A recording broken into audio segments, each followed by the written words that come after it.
বিদঙ্গ.com-এ তোমাদের স্বাগত। আমি নীলাঞ্জন, তোমাদের ম্যাথসের টিচার। তো আজকে যে অঙ্কটা আমরা করতে যাব সেই অঙ্কটা দেখো স্ক্রিনে দেওয়া আছে।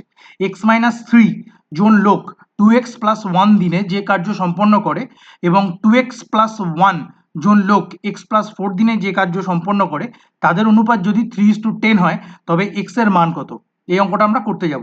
দেখো, আমি ধরে নিলাম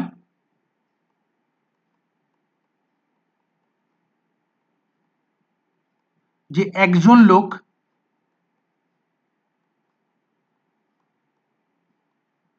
একদিনে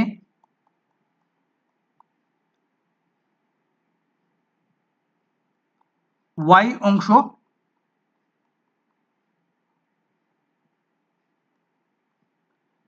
কাজ করে। তাহলে x-3 জন লোক একদিনে কত অংশ কাজ করবে? আরো বেশি কাজ করবে। তাহলে x-3 ইন্টু ওয়াই,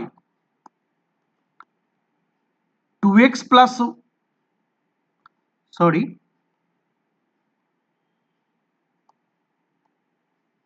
x-3 জন লোক 2x + 1 দিনে কত কাজ সম্পন্ন করবে? আরো বেশি কাজ সম্পন্ন করবে। তাহলে 2x + 1 into x-3 into Y অংশ কাজ করে। এইবারে দেখো,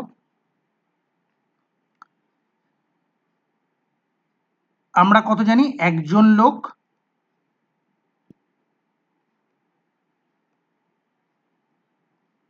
একদিনে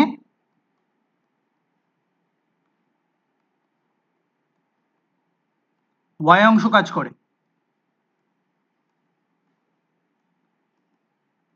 তাহলে 2x + 1 জন লোক একদিনে কত কাজ করবে? 2x + 1 ইন্টু ওয়াই অংশ কাজ করবে।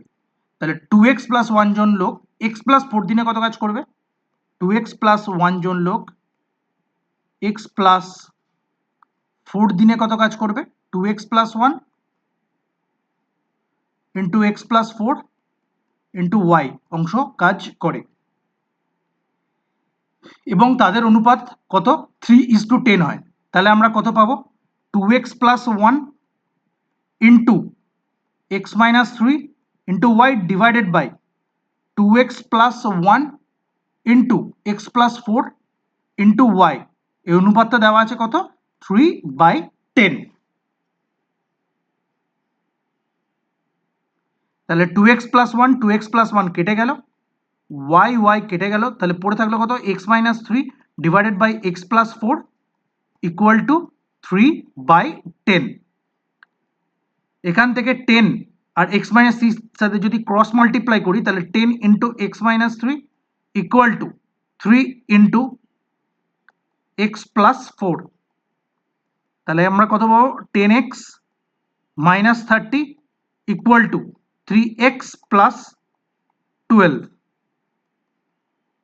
এবার এই 3x যেটা ডান দিকে আছে সেটা যদি আমি বাঁ দিকে নিয়ে যাই তাহলে কত পাবো? 10x - 3x ইকুয়াল টু, আর -30টাকে আমি যদি ডান দিকে নিয়ে যাই তাহলে 30 + 12। তাহলে কত হলো?